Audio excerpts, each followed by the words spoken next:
it's Candice Dickinson here, Artistic Director at HART, and I am so excited because today we are talking about our upcoming production, our season opener, Next to Normal, playing May 23rd through June 15th. And I am the director of the show, so I'm going to turn this interview over to the amazing Nichole Sumpter. Well, thank you, Candice. So, Candice, why did you choose Next to Normal?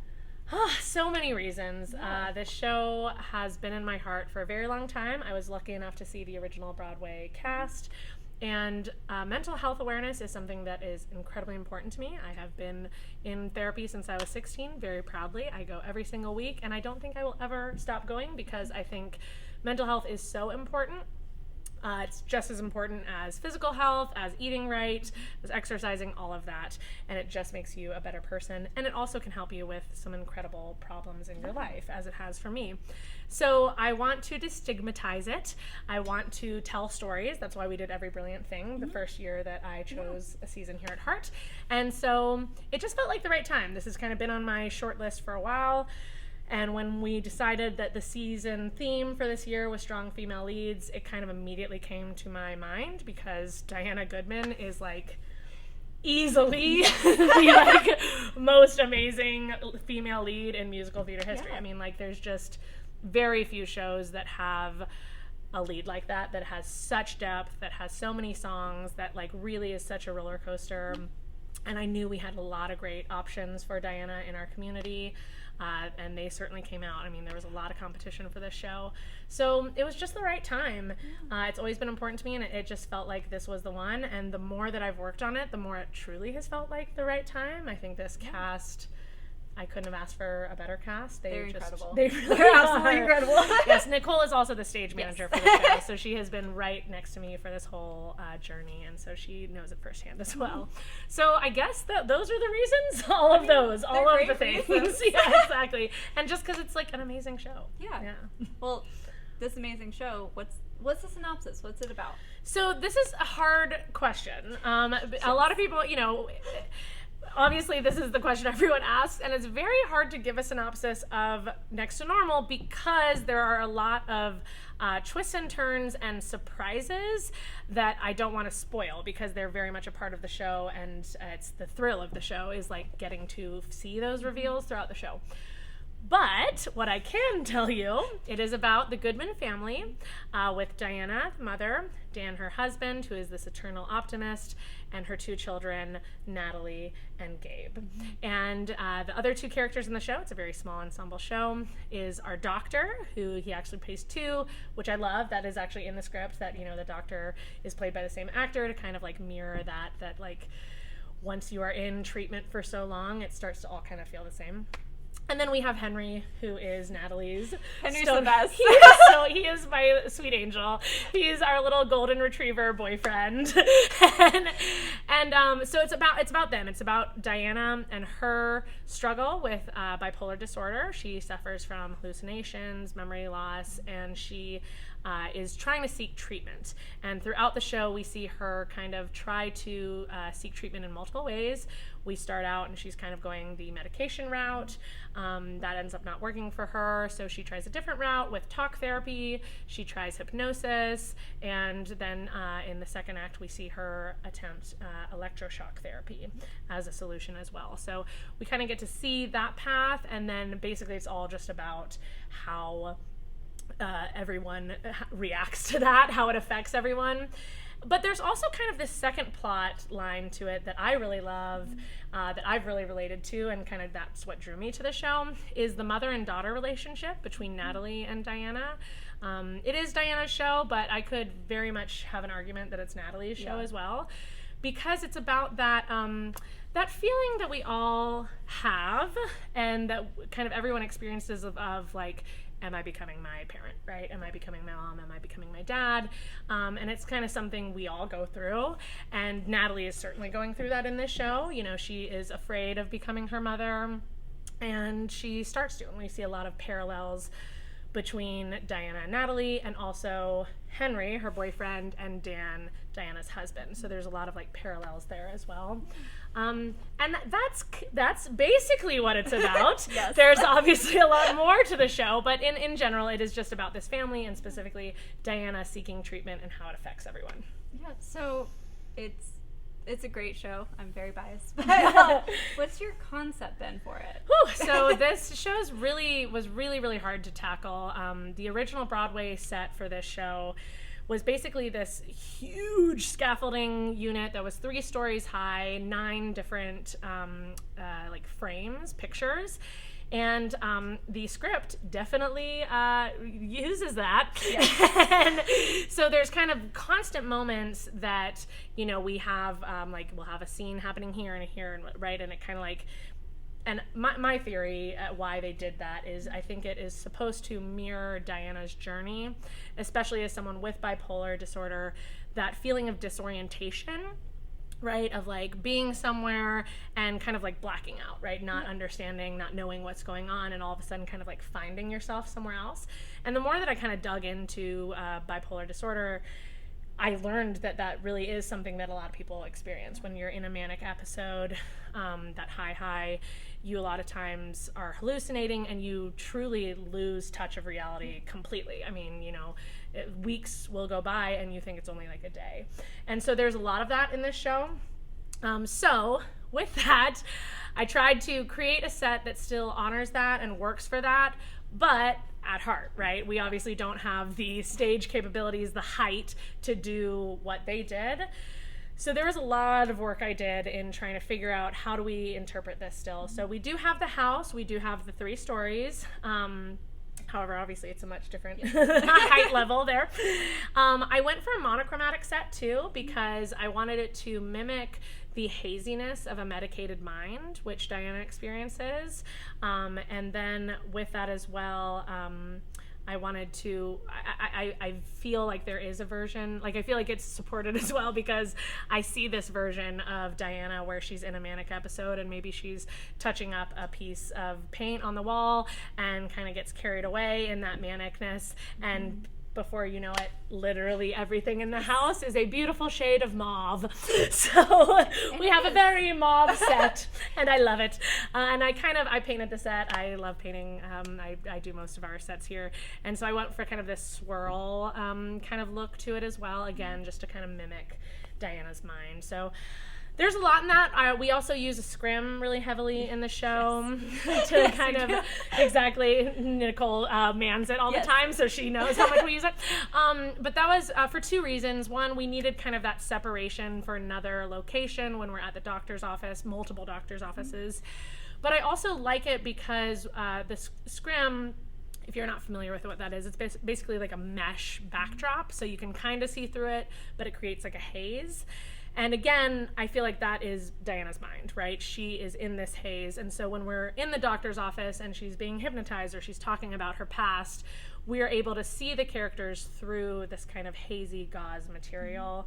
And it allows for some, you know, surprising moments, things like that. So very, this is one of the more like conceptual shows that I have had set-wise, and I really love how it turned out. It's a great set. I mean, oh my gosh. I wish we could show what it looks like underneath. Yes, but you'll just have to come and see you'll have to see it. I mean, we have prop tables behind the set too. We have multiple steps. It's a full back.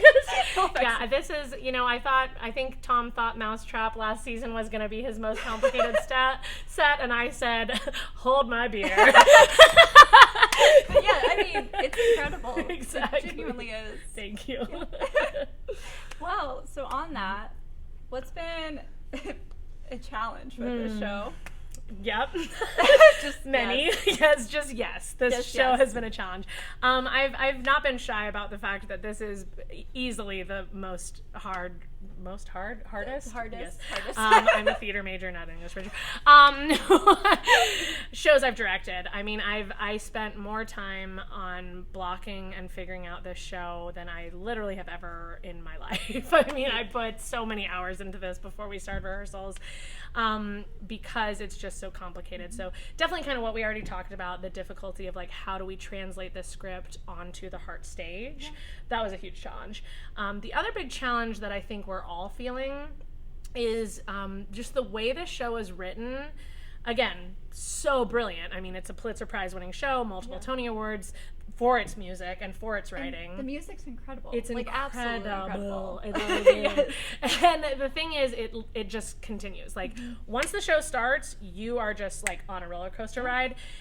To the point where like these tracks, because obviously we're using musical tracks for this. It's not a live orchestra.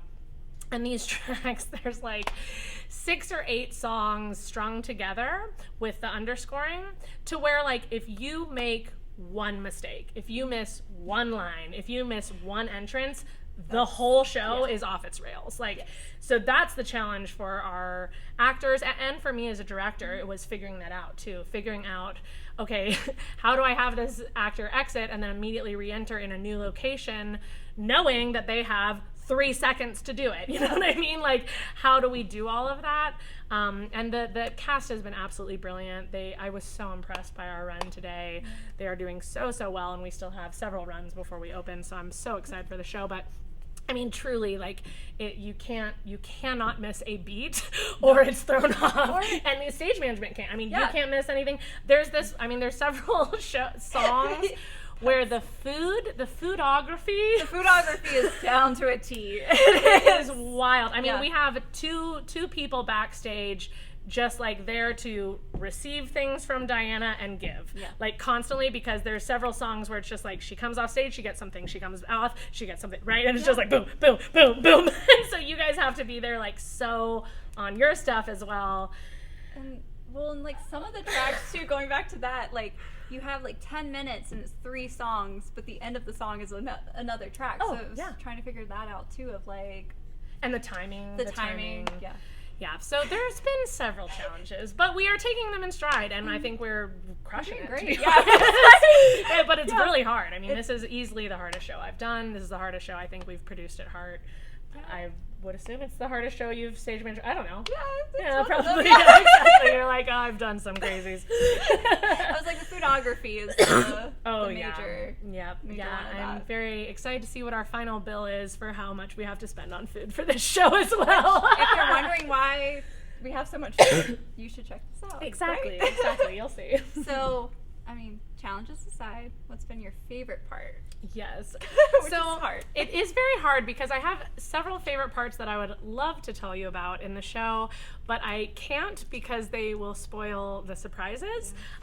So I do have a favorite part though. My favorite part of the show is definitely the Henry Natalie storyline. It's great. It's so sweet. I will say. It's so sweet. Like, they are, this is a very heavy show. And so the writers, again, were brilliant in the fact that they created a secondary, that's the right word, storyline with Henry and Natalie where they are falling in love. So while you are simultaneously kind of seeing Dan and Diana and their marriage kind of like crumbling a little bit, I mean, they're trying their best, At that same time, you are seeing Henry and Natalie fall in love.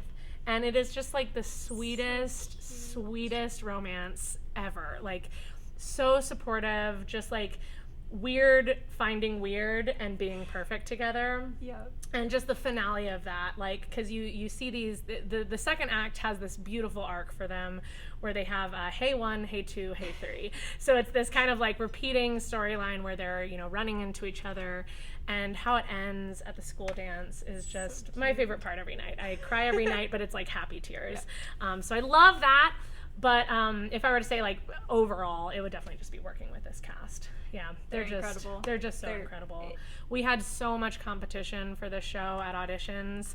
I did kind of 2 rounds of callbacks for it because I had to. I had so many amazing options. And I mean, the people I got are like truly the cream of the crop. They're so amazing to work with. The collaboration, the ideas they bring, I thought from all the work I did that I knew this story really well and I knew these characters, and I'm just constantly like surprised by what they do, and what they bring to the stage and the ideas they have. So I'm totally floored. I'm so grateful for who I'm working with right now. And their voices are just... Oh my God, their voices are so good. Naomi and I jam out backstage. Oh my gosh, I know. And how well they blend. Because we actually never got to do like an audition where they all sang together. And what ended up happening was just beautiful. Like Kathleen and Arden, the mother and daughter, their voices are so similar. And so like when they sing those duets, it's just like it sounds so beautiful together. So them. I mean, that's always my answer. It's like the people, but it's true. Like they are so good. They are, and it's and you and Naomi too, and Leo, my music Yes. director, and Hogan, my track operator. Even like he's so into it. He's back there every night, just like fully conducting the show, and I'm living for We're it. all jamming out. Yes, It's Jacob, my choreographer, is just like I love working with Jacob anytime. He was my choreographer for Big Fish, and I just like love him so much. And Emily, our costumer, assistant director, assistant music director, she's incredible. Our intimacy coordinator. I mean, it's just like I'm just. Yes, I got all the best people, and that is why I love my job. I was gonna say, yeah. I mean, it's just wonderful. It's just good. It's just wonderful. It is. It's just it's fun. So okay, because we obviously haven't sold people enough on how wonderful everyone is, and just the team and cast and everything. Why should people come see Next to Normal? I think, I mean, you have to come for the twists and turns. I mean, I think it's rare that you get a show that does shock you and surprise you, and this show will. Like, I remember when I saw it on Broadway and, like, the audible gasp in the entire auditorium when, like, the twist happens. Love that. So that... Also, it's just an important story. Yeah. I mean, as I said, mental health is so important to me, and I think seeing this story of someone who is kind of on the extreme end, obviously, right? Like she has one of the more extreme cases of mental illness, but I think it's so important to see that. I mean, that's the whole reason I do theater, is because it demands us to take a walk in someone else's shoes, and that is what we need to do as humans. We have to have empathy for other people. We have to try to understand other people's experiences. And this show is one that does that flat out and so well. And like in an entertaining way. You know what I mean? It's not like a chore. It's like, oh my God, this show is incredible and it's such a ride. It's also like a new musical, so the time is great. Like it's literally like 58 minutes act 1, 56 minutes act 2, and you're out. You know what I mean? Yeah. Like it's not Oklahoma, no offense to Oklahoma, it's my favorite musical, but you know, that's like 3 hours long. It's like quick, it's so fast paced, it's such a ride. The music's incredible, the story's incredible. You're gonna cry. You are gonna cry, okay? But it's good cries, it's intense cries, but it's also like so wonderful, and it ends on such a hopeful and beautiful note. You're gonna laugh too. It's so funny, and above all, you're just gonna be blown away by this show and this talent. And I hope by my hard work too, because I've truly put my heart and soul into this show. So if you've seen the productions that I've directed in the past and thought they're good, I think you will like this one too. Having worked on a few of your shows, this one's one of my favorites. Thank you. Yeah. Thanks. I truly have put a lot of work into it. I've gone a little crazy doing this show. It's just a great show. It's just a great show. Yeah. I mean, truly, I think it was nominated for like 11 Tonys. It won, God, I can't remember. It's like 4 or 5, and it won a Pulitzer Prize. Like, it's the proof is in the pudding, as they say. And to kind of just bring it to now, the Pro Shot just came out on PBS. Yeah. And it's like, what, 10 plus years after the original cast recording? So, yeah. Everyone's freaking out about it right now, and you can see it live in front of you. You can see what all the hype is about, even if you don't have a subscription to PBS or whatever. And hey, I might be biased, but I think our cast is better. Honestly. Yeah, better by far. I mean, really, I honestly do. We're also biased, but take that for what you will. So come see the show. It's playing May 23rd through June 15th. You have no excuse. You got to come see it. And I'm telling you, you probably are going to want to see it twice. I've heard that from multiple people. I know I felt that way after I watched on Broadway. And we have some fun partnerships with it. We do. Yes, thank you so much for reminding me of that. Me and Matt Edwardson, who is playing our Dan, both of us are really, really passionate about connecting other nonprofits to theater, because, you know, I believe the whole reason we do theater is for action and to change lives and change your thought process, right? So the goal is that you come to see a show, you're inspired by what's happened during it, what has happened within you, and then we want to give you a way to take action. So for this show, we are partnering with 2 local nonprofits that deal with mental health. So we are partnering with Pathways of Haywood County and also Seek Healing that is located in Asheville. And so we will have some talkbacks with them. Not the first weekend, but the final 3 Sundays, we'll be having talkbacks with some people from those organizations about mental health and also about the show. So the cast will be there, and it'll be an open discussion. Audience can ask the cast or our representatives information, questions, whatever. Create a conversation. And then the hope is that you'll be inspired. You'll either donate to those nonprofits or remember that they exist in case you need to recommend them to someone or volunteer with them. Because I think that's what this is all about, right? We're trying to create change in our community, and this is the way that we can do it. So I'm hoping this is the first of many at HART, but we're really excited to have this be our first. And it's perfect timing because we are doing it in Mental Health Awareness Month. So you'll get to learn so much, but also just be entertained. So even if you're like, oh, I don't want to be like blah, blah, blah, trust me, it's a super entertaining show and such amazing vocals. So like you'll be entertained the whole time, but I also hope you'll be changed. Yeah. Okay, I think that's everything. May 23rd, June 15th. Come to see it. Tickets, of course, available at hearttheater.org, and we can't wait to see you there. Bye, y'all.